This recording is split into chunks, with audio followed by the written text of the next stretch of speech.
Now for All Things Gators, All Things Orange and Blue, Dan Hicken and Frank Frangie. What's up, Hick?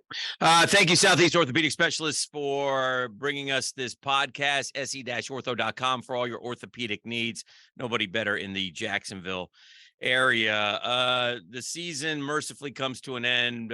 We can all start projecting, looking ahead. It's the most wonderful time of the year. Maybe the Gators will be going to Birmingham. I don't know.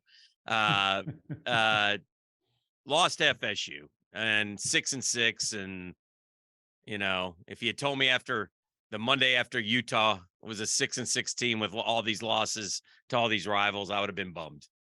Yeah, me too. But wasn't that game sort of a microcosm of their year? Yeah, in a lot of ways. You played well at some points. Mm-hmm. There's times you played better than you thought. There's times you played inexplicably bad. Mm-hmm. There's times your defense made big plays. There's other times there's gaping holes.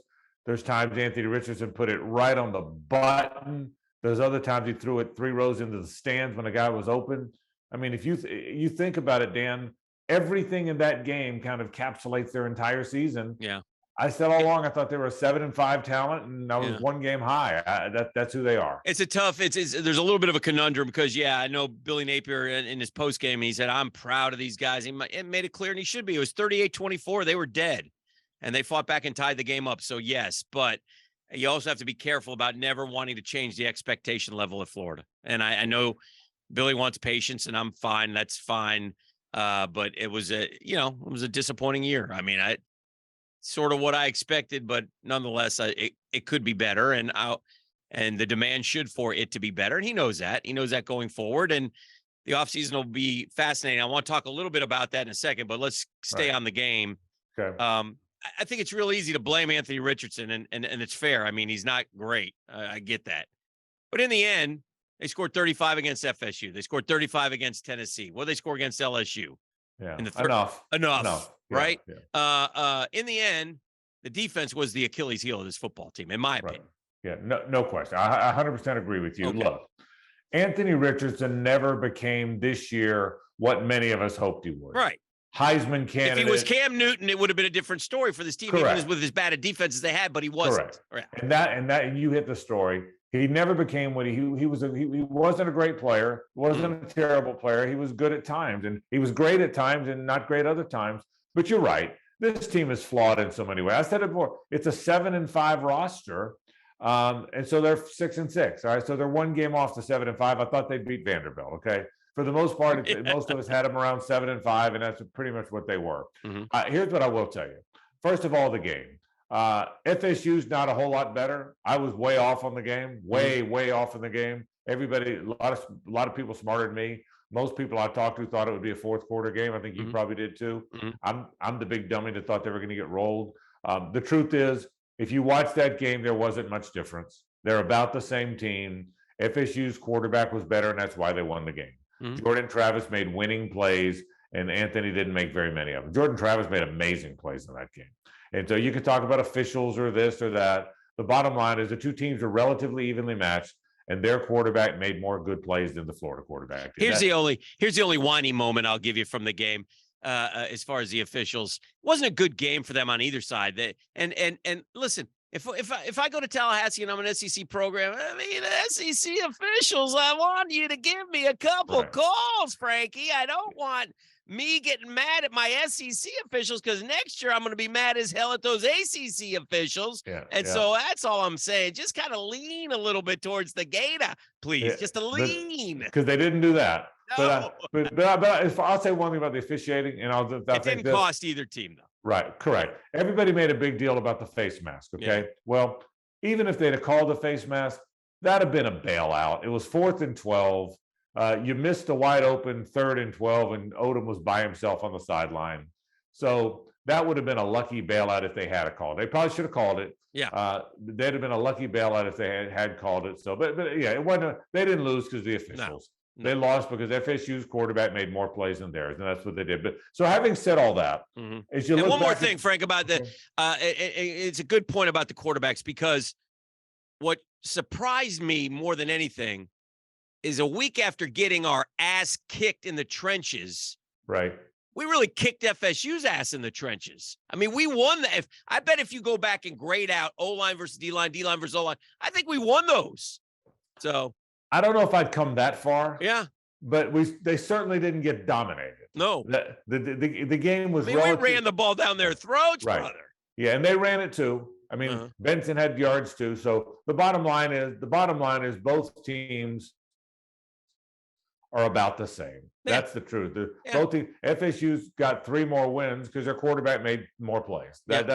That's the reality. And again, that sounds like I'm getting on Anthony. I don't mean it that way. I watched the game. Right. Jordan Travis made a bunch of game-winning plays, and Anthony didn't. That's the reality. That's no matter how you look at it, that's the reality of it. So no. At the end of the day, they were what they were. As far as one final thought about this game, I didn't realize all the receivers that were out really did affect the game. In fairness to Anthony, you wonder if you had those guys, they might have won the game. Quite honestly, if they'd had Shorter and Henderson, Frazier. I don't know if they'd have won the game. Yeah, but certainly there were plays they couldn't make. We had one receiver catch passes the whole night. That's right. It was one receiver and 2 tight ends. Xander had one at the end. Odom caught a few, and Ricky Pearsall, and that was it. So as you move forward, so let me tell you this. Now the bad's out of the way. Because we haven't even gotten to basketball yet. Oh my goodness. Okay, but I'll get to that in a minute. I don't think we want to go there today. Yeah, well, we have to. I don't think we should go there today. We have to. I don't. I'm just saying we're going to ignite the fan base again. I'm going to make some comments that I shouldn't make. I know. That's why we're going to do it, because I like it when you make comments you shouldn't make. I love that. I live for it, actually. But back to football. Here's what's weird. I am weirdly confident that Billy Napier is going to be okay after a 6-6 season. I am weirdly confident that he's going to gut this roster. Maybe should have gutted it before, but it's going to gut it now. You can already see it starting to happen. Okay, you can already see some of the guys leaving. You can already tell which guys aren't being asked back. Right. I think he learned a valuable lesson.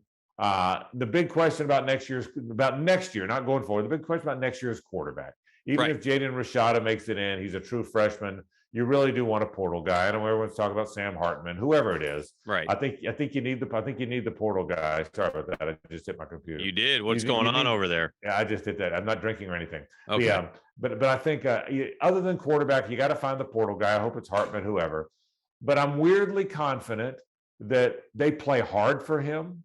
I'm weirdly confident that he's going to recruit good players. Okay. I really believe that now. I think in college football, you win with quarterback and D-line. Dan, I've always said that. 6 of those 24 commitments or 22 commitments are defensive linemen, all 4 stars. Okay. I am weirdly confident that they're going to be okay. I'm not ready for them to beat Georgia next year and win the national championship. But my gut tells me they're going to be good players, and they're going to be back to being a better program. To be elite, you got to be well coached. I worry about that. The thing I worry about most about play calling, clock management at the end of halves, usages of timeouts. They don't look like a good strategically based coaching staff. That worries me. And in fairness, let's see when they get their own people in there. But I'm weirdly confident they're going to be okay moving forward. Am I way off the mark? Do you agree or disagree? I don't agree or disagree. Okay. My thought is this. I mean, I give Billy a C- for a season this year on the field. I mean, agree. Now I expected it, like you. I wasn't that amped up. Certainly after Utah, we thought a little differently, and then we quickly got reminded with Kentucky and USF and those types of games. So we quickly got reminded. But overall, man, I mean, it's a hard job. There's not many programs in the country that have 4 rivals. You know, like you look up and, here's Tennessee. You turn around and there's LSU. Now it's Georgia. Now here's FSU. It's a grind. It's a damn grind. And that's why these coaches at Florida, if they're great, they're going to last a decade because it's tough. But that going in, what's at stake. You know what you got to do.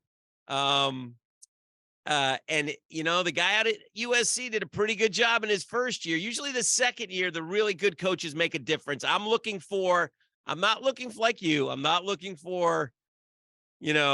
SEC championship next year, but I'm looking for marked improvement. Now, what's interesting to me, Frankie, is the whole world of college football is going to be different more so this year than any other starting now. In other words, any team that doesn't have a quarterback is into the free agency because, again, there's still no regulations. You can say there are rules, whatever. There are no rules. Right. So who's going to pay Sam Hartman? Yesterday, we were kicking it around him. The name Drake May came up. Right. I've heard Austin Reed's name at Western. I mean, Florida is going to dive into this transfer portal and be hell bent on finding a quarterback and other football players. Who's going to be Final Four teams, Frank? TCU, USC. Yeah. They kicked ass in the portal. Yeah. That's how they did it. Well, and you hit it. The world has changed. Yeah. And by the way, Florida's going to have a transfer quarterback. Sure. Dan, they had a bunch of transfer quarterbacks before the portal. Right. They had Austin Appleby and Del Rio and the left-handed dude from Notre Dame. I can't remember his name. Zaire. Yeah, I mean, they had all right. So they had a bunch of transfer quarterbacks before there was a portal. Correct. So they're now we're gonna have good ones. Yeah, so Florida's gonna have a transfer. But you're right, it has changed. The one number I'll tell people to remember, and everyone throws it around and people dismiss it. But if there's nothing else you remember, Nicholas Saban, who used to run that gas station, his dad's gas station in West Virginia. He did. Nicholas Saban had 7 wins and 6 losses in his first year at the University of Alabama. Okay. That cannot be discounted. Okay. I want to say Kirby Smart lost 5 times his first year at Georgia. Lost to Vandy. Yeah. You can't, and Saban lost to Louisiana Monroe. Yeah. It cannot be discounted that when a new coach goes in there, when he really wants to rebuild and change culture, that's fine. Develop in a different way. I'm not saying it's necessarily going to happen. Right. But if you want to believe that they hired the right guy, like a lot of us believed 10 months ago, if you want to hold on to that they hired the right guy because of the guys I just mentioned, then you have to point out what those guys did when they first got there. And they did a lot of gutting after. Now, to your point, the gutting is different now. The gutting involves the portal. The gutting involves NIL money. It's a different kind of gutting. Right. But they both got. Nick Saban was 7-6.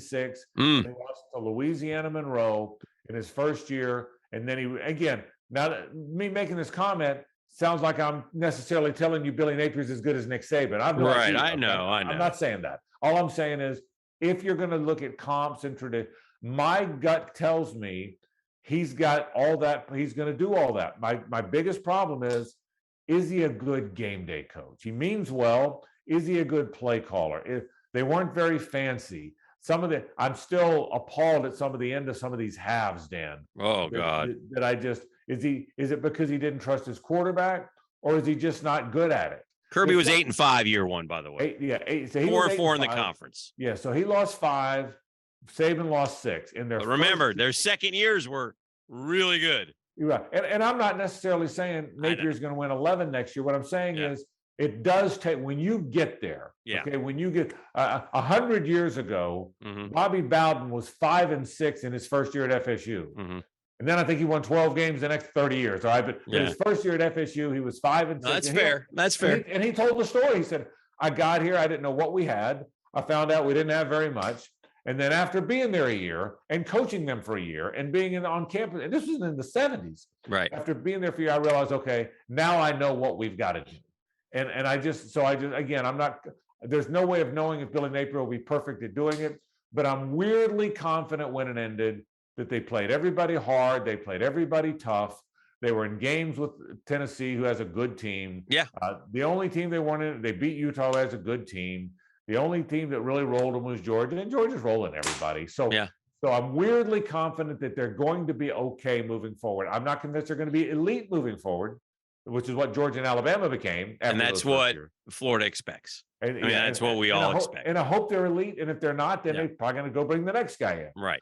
But I'm weirdly confident that they're not far off schedule given that history. You don't completely agree. I get it. I don't disagree. We'll see. I'm still in the we'll see camp. There's some challenges out there. Where does Florida open its season next year? At Utah. Yeah. Utah beat USC. Utah is a tough place to play. The elevation's high. The fans are crazy. It's a great environment. It's a tough place. Yeah. And let me point out, it's a Utah team Florida beat this year. I understand. 6-6 Florida beat them. I understand. Sometimes when people don't give, I hate to be defending the Noles, sometimes when people don't give Florida State credit, they don't count the LSU win because that was the first game. What counts? Okay. Oh yeah. That Florida-Utah game counts, So we'll see. I think but I will say this, it is going to be a magnificently intriguing offseason. Who's back and who's not? Is Ventrell Miller playing in the bowl? Is AR playing in the bowl? Which guys are transferring out? Which guys are coming back? How much better? Will both running backs be back? Because if both running backs are back, that's a great head start to year 2. I can tell you that. I hope they are. I think they should be. Yeah, well, they should be. I mean, that's 2 good running backs now. Yeah, that's a nice way to start this thing. How many of the defensive guys do you want back, right? So, I mean, it's going to be. I'll bet you, 10, 12 guys in the portal. Is that fair? Easy, right? Yeah, easy. 10, 12 guys in the portal. Lot of change coming. Let me ask you this. Yes, sir. About football at the University of Florida. Dan Hicken out of Miami Southwest Nova High School. Sunset High. Thank you. That too. If I don't know why I'm saying I'm stuck on Nova. It's going to have to be Nova from now on. I'm sorry. I don't want Nova. I don't like Nova. I'm a knight. Not to, but that's what comes out of my mouth. I mean, I don't say Sandalwood High School for you, do I? You're well said. Good point. Fair point. But if I told you, Dan, serious question. Yes, sir. If I told you it's January 4th, and you just found out you're getting Sam Hartman, nothing else. You sign the guys that are committed now. Now I'm pumped. No late flips. You get your 22 to 24. You sign them in December. I am pumped. And I just tell you got Sam. And that's I'm going to tell you nothing else except that's fine. You got those 18 you don't guys, tell me another damn thing. And you're getting Sam. See my point? Yeah. If I told you that, and by the way, Sam Hartman's a guy that's probably not even playing in the NFL. If he is, he's a career backup. He's Johnny Wolford. He's a good, solid college school. Very good. Get $2 million to come down to Gainesville for a year. Why not? But if I told you they're getting, see my point? How different would your mood be if I told you Sam Hartman's coming? A lot different. Yeah, and so I'll run with that. Yeah, let's go. Okay, we'll see. All right. The season. Don't do it. What bowl? Oh, I'm gonna do it. Let's but end first, but no, we're not ending it. But what bowl? What's your guess on bowl? On bowl they go to? Birmingham. Is that a thing, really? That's what I hear. Is that what you're hearing? Okay. Memphis, Florida, and Birmingham. Yeah. Okay. That's what we deserve, friend. We deserve cold. Yeah, I know, dark, but I don't want what we. I don't want what we deserve. Jalen Kitna-led Gators coming out. So you think it's Memphis in Birmingham? That's what I'm hearing. Okay, thank you for depressing me. What do you want? No, you think we're getting Jackson? I think they could get to Jacksonville. Let me give you my theory. Okay. All right. So Georgia. Would you just listen? Georgia, Tennessee, Alabama. Do they all get to the New Year's Six or no? Probably, right? Yes. Georgia, of course. All right.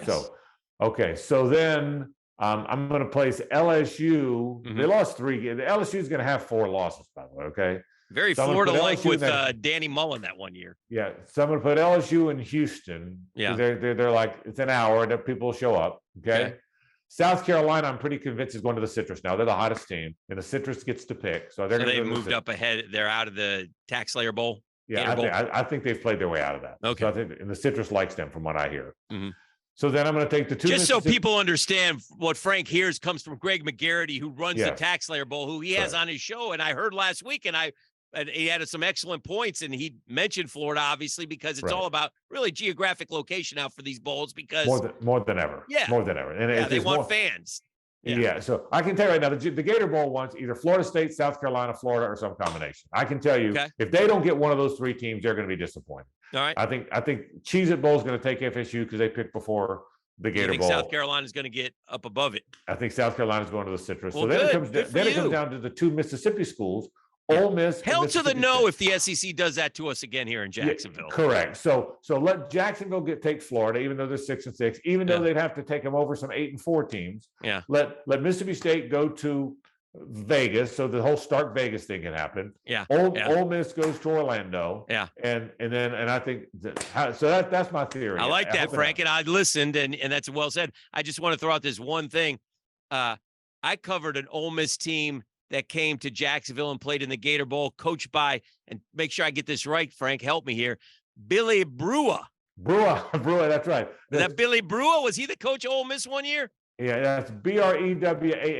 Brewer. And so But yeah, yes, he was. Well, they played Michigan, I think, the year you're talking about. I think So you're right. that. Dan, let's talk Don't do it. hoops for a Why? second. Why? I got to do it.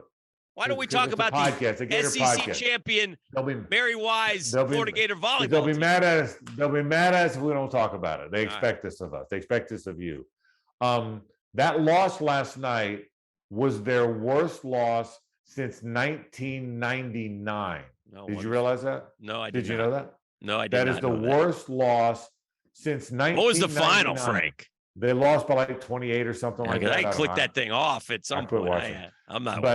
But it was their worst loss since 99. Mhm. Boy, it does not. And I know it's early. They're 4-3. Mhm. But my goodness, it doesn't look like a very good team.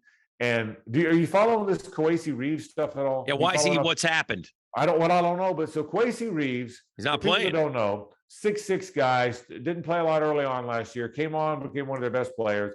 Single-handedly almost beat Texas A&M in that NIT game that they got eliminated, and then A&M went to the finals. Okay, it was this great player.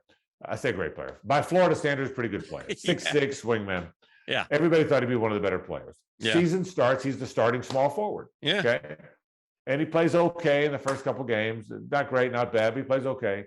They play FSU, and they're down 17 to FSU. And he started all three games. All three games. Mhm. So he doesn't play in the second half of FSU, and they go from down 17 to winning by double digits. Had a great turnaround, right? Mhm. So he didn't play him at all. So he must not have played any defense against FSU in the first half. I get it. Yeah, Okay. I'm going to bench my guy because he's got to learn to play defense. That's fine. I get it. He's barely played since. He Yeah. didn't play in the first game Yeah. in this tournament. He Yeah. played a little bit in the Oregon State game. Yeah. He didn't play in the first game when they lost to Xavier. Played a little bit in the Oregon This State was a game. kid who we were hoping Yeah. like heck wouldn't leave. Right. Gets off, doesn't get off the bench last night, Right. even when they're down 30 and they're emptying the bench. Got to He be never- more than not playing defense. He never took his t-shirt off. He had a black t-shirt on, never took it off. So Quiet suspension. something's going on. Yeah. Injuries, suspension. But and here's why I'm bringing the point up. Mhm. I think this Todd Golden's a nice guy. I hope he's a good coach. I want him to be a good coach. Mhm.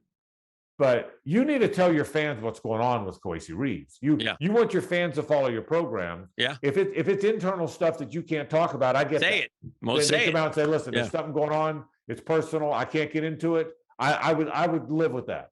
But for nobody to comment on what's going on with it, your team doesn't look like they're very good. Mhm. The one guy that looks like he might be pretty good is one of the few guys that's not a transfer. And no one. I mean, Danny never took the t-shirt off last night, Yeah. which tells me suspended or hurt. And so I think you've got to do a better job than that. Someone's got to tell Todd Golden, Todd, listen, say something about Kwesi. You can't stay silent. If you want to just say, listen, don't overthink it, people. I don't like his defensive effort. He had an attitude about it. I'm not saying he did, whatever. Right. Here's what happened until I'm satisfied that's cleaned up. He's not going to play. Okay, I can live with that. Or it's internal. There is something going on. It's between Kwesi and me, and that's all I'm going to say. But you got to say something. And then they don't look like a very good team. They play hard. Castleton has been no factor ever since this tournament started. So, I mean, I know we don't want to talk about, but joking aside. No, it looks like a middle of the road team, Frankie. And they got Florida A&M and Stetson coming up. Well, Stetson, be careful.